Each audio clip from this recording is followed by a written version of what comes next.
Hello, hello, good morning, good morning, good morning. So, I wanted to come on today, and I hope this is set up right. I didn't pay attention to my camera. So let me see. Good morning. All righty, Good morning. it sounds Good right. morning. Great. Well, as you can see by the title of this post, today we're going to look at the profile. We're going to look at a bit about your profile. And I'm more coming from this from a strategic point of view in the sense of looking or asking yourself some really critical questions that are going to help shift the way that you see your profile on LinkedIn.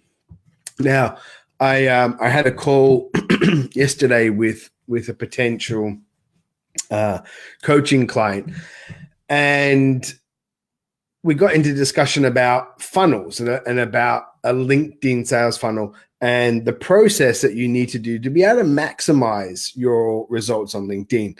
And the timing is not quite right for this person. But then they mentioned, well, can I, is there a course? Is there a program? Is there something that I can do with my profile, to get me started? And I responded that that's not really going to help, right? Because success on LinkedIn really comes from having a process in place where the previous part of the funnel will help determine the success of the next part of the funnel.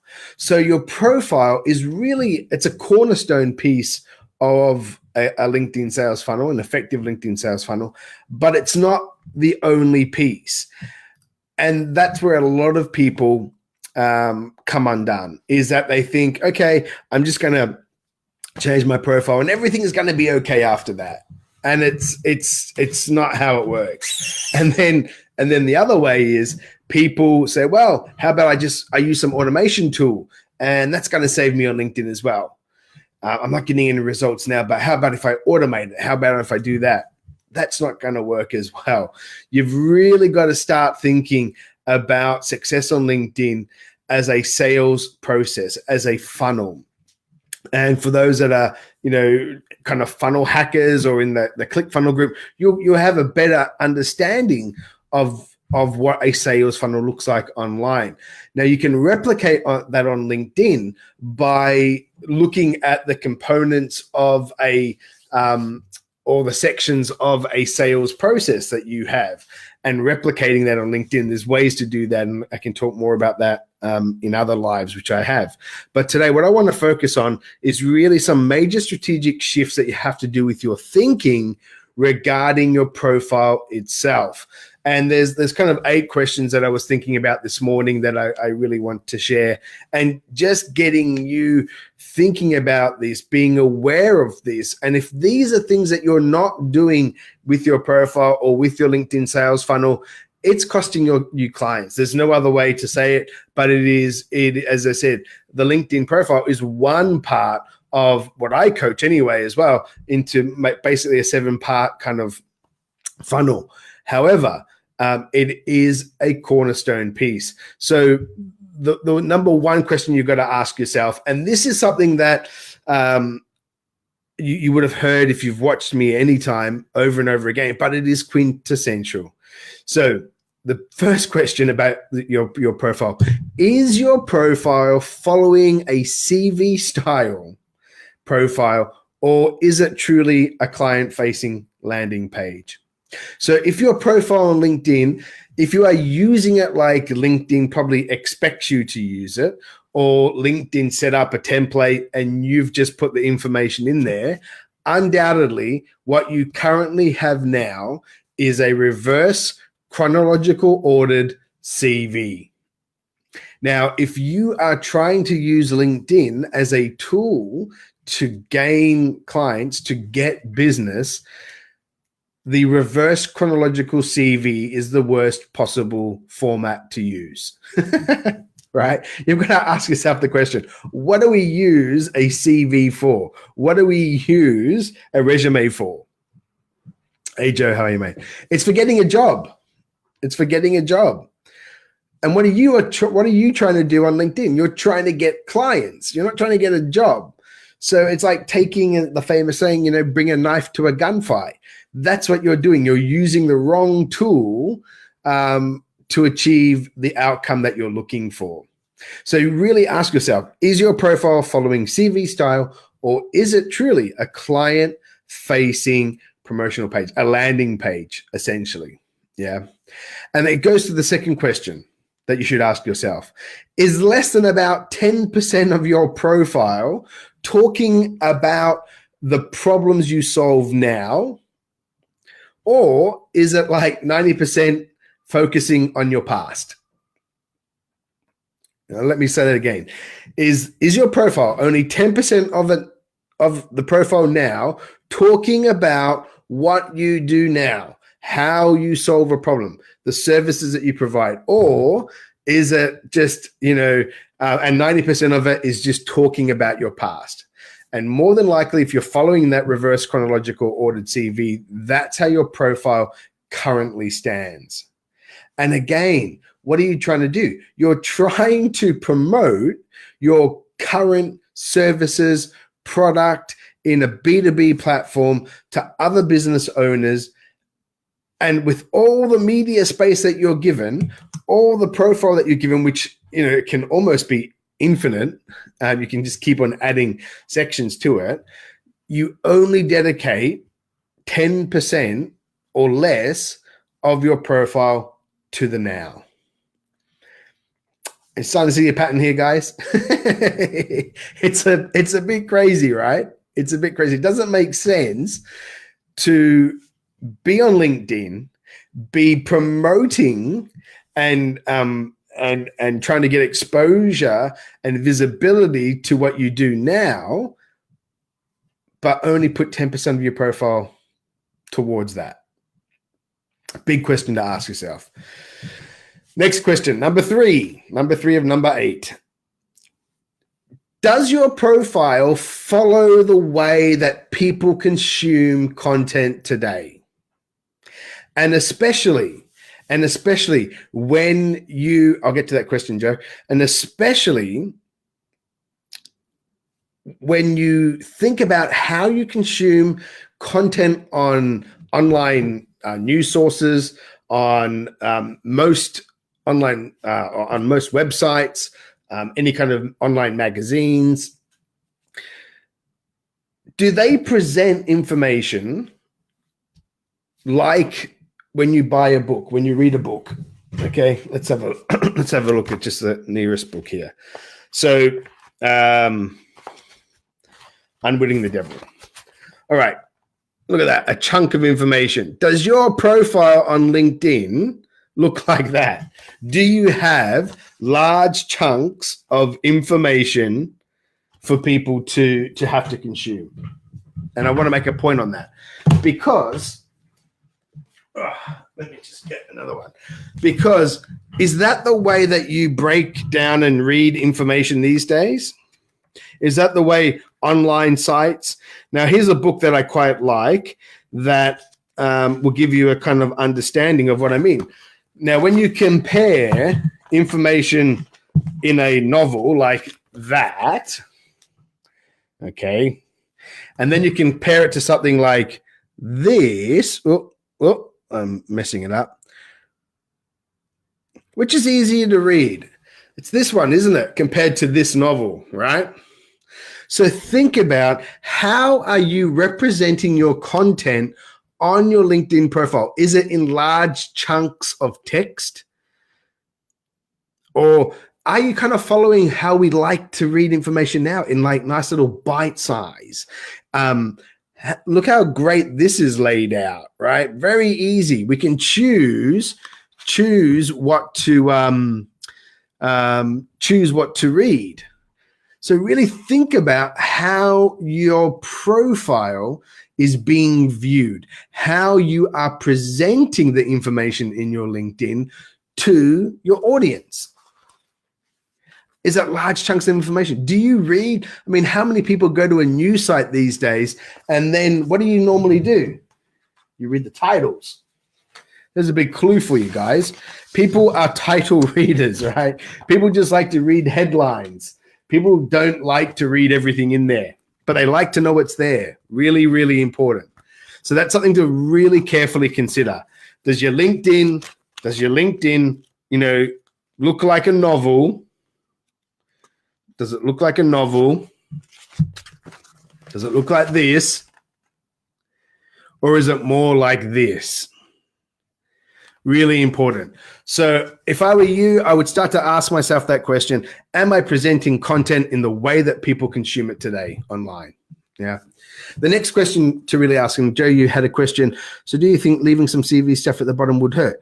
Joe, in terms of that first question, leaving CV, there's ways to use your previous experiences inside LinkedIn in a way that certainly demonstrates your history, your competency, your experiences.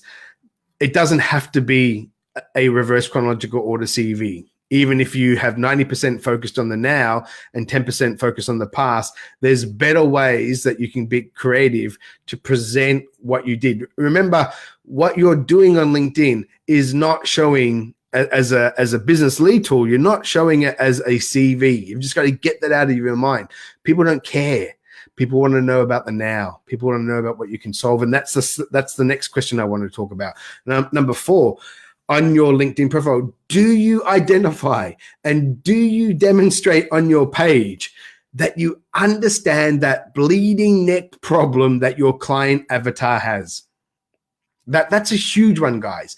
Are you showing that you know it and that you have empathy for it and that you understand it better than them and that you can actually articulate it to the market? That's really, really important.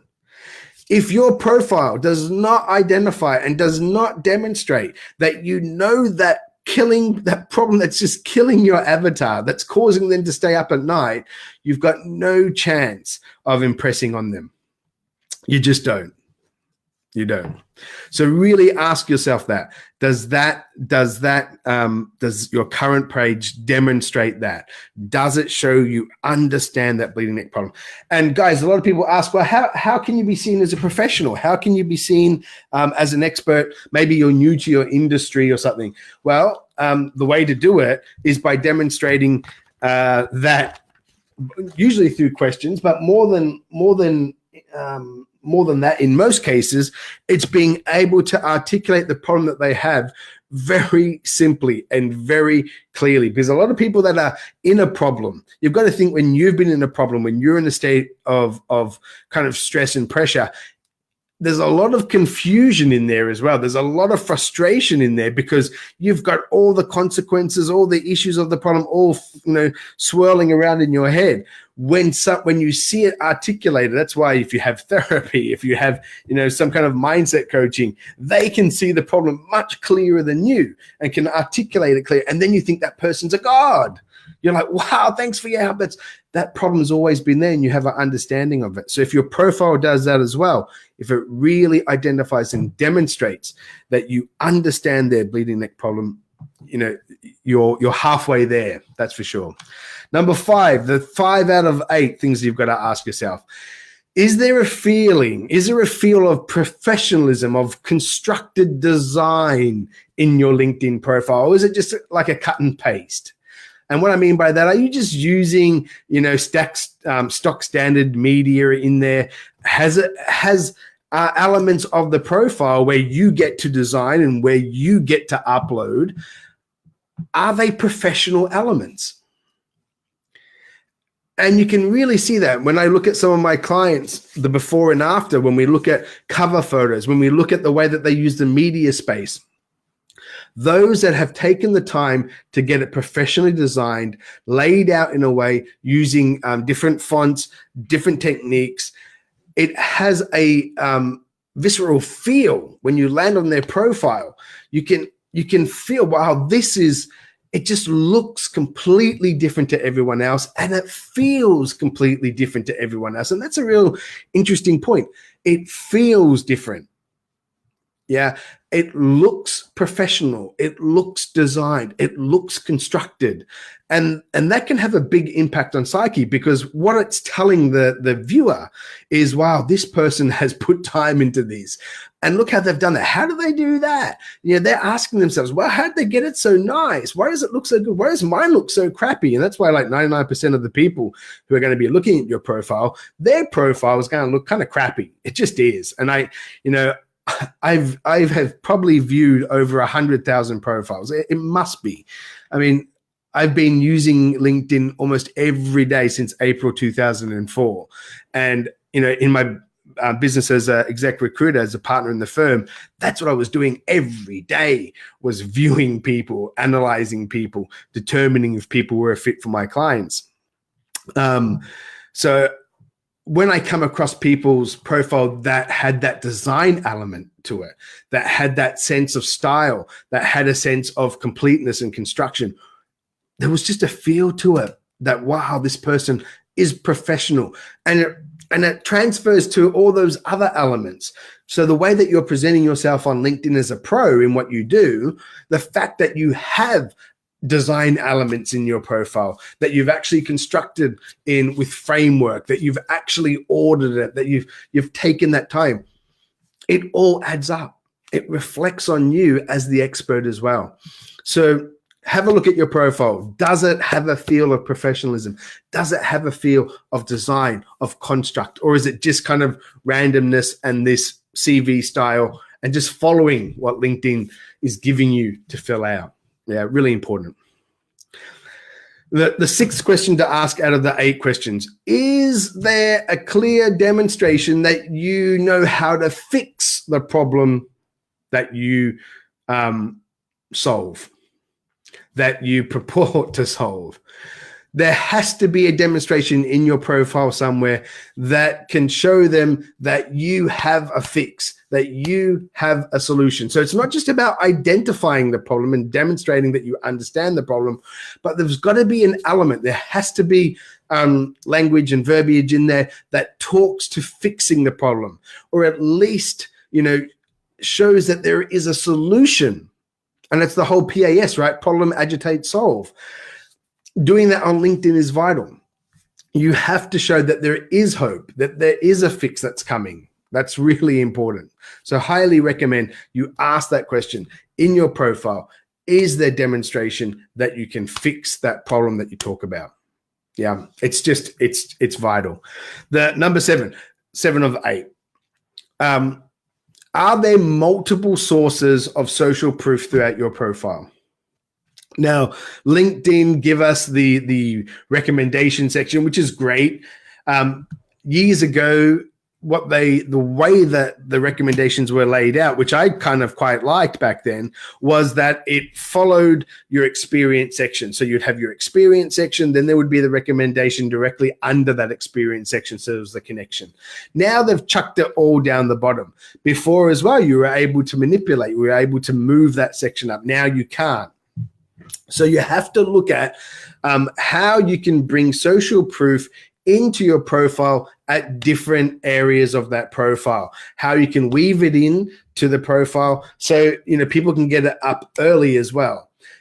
Our social proof on LinkedIn doesn't just have to be that recommendation sections. Endorsements, yeah, those endorsements thing, I hate them. People can endorse you for anything. What I used to love in the past is you could endorse people for anything that you wanted. So if frenemies, you could endorse them for waste management or nuclear reactor maintenance or something weird, and they'd have to go in and take it out themselves.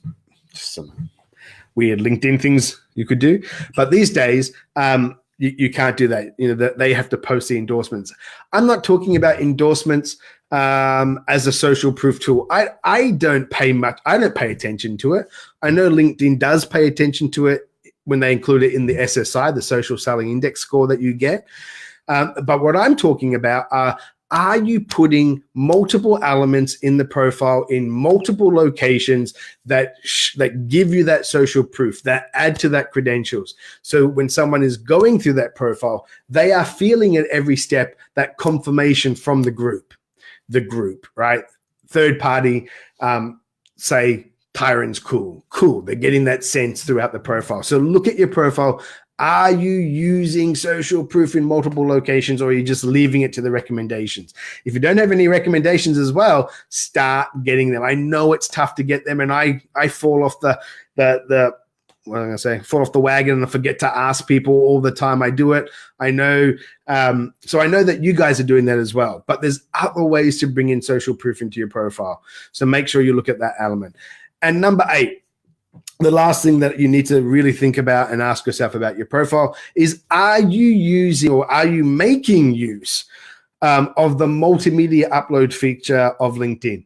These days, you can now upload video, you can upload slideshows, you can upload still image. There's a whole host of availability now that was never before. But more importantly, notice how LinkedIn uses the media in your experience sections. You can do 1, 2, 6 or more, but notice how LinkedIn changes the dimensions of those media boxes. And when you add just one media, you get the ability to show the text related to that media. When you have 2, you get the ability to have the image and some text. When you get 3 or more, that disappears. There's ways to use that.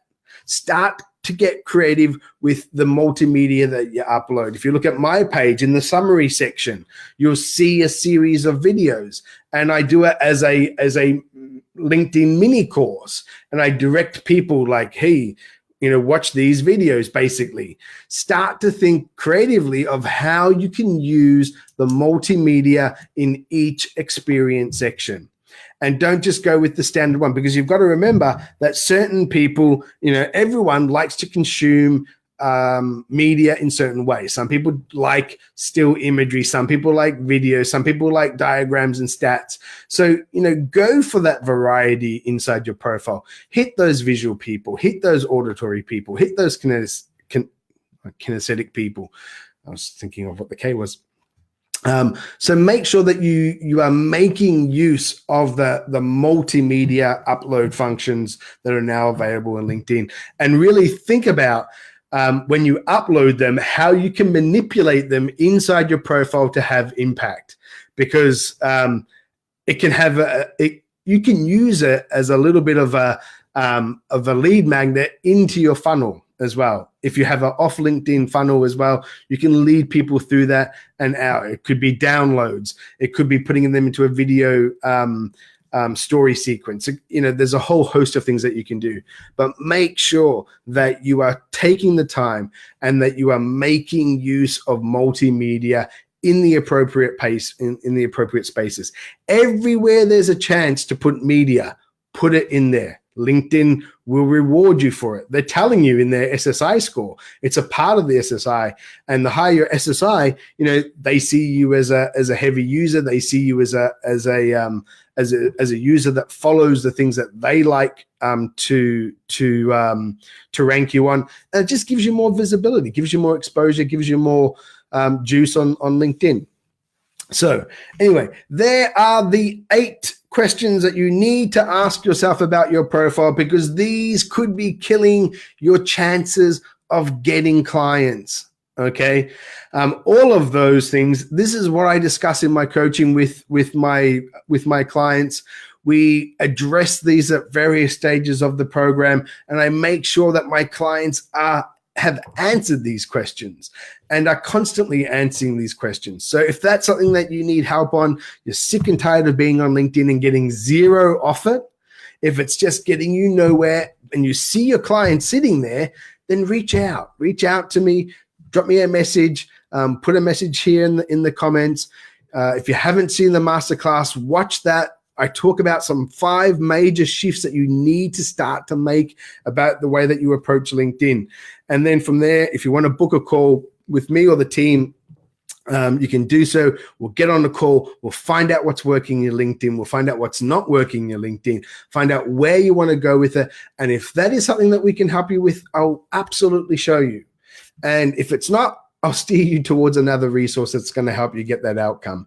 So no matter what, make sure you get massive value and you get 100% clarity on your LinkedIn sales funnel. Because guys, LinkedIn's not going away, right? And the great thing, when you master organic LinkedIn strategies, it's costing you zero ad spend, right? The trade-off is time. But the way that I coach and the way that I use LinkedIn is I've perfected it over 13 years of using it, over almost 14 years of using it. I perfected it so I can get in and out as fast as possible and get results and get outcomes, because LinkedIn kind of sucks. It does.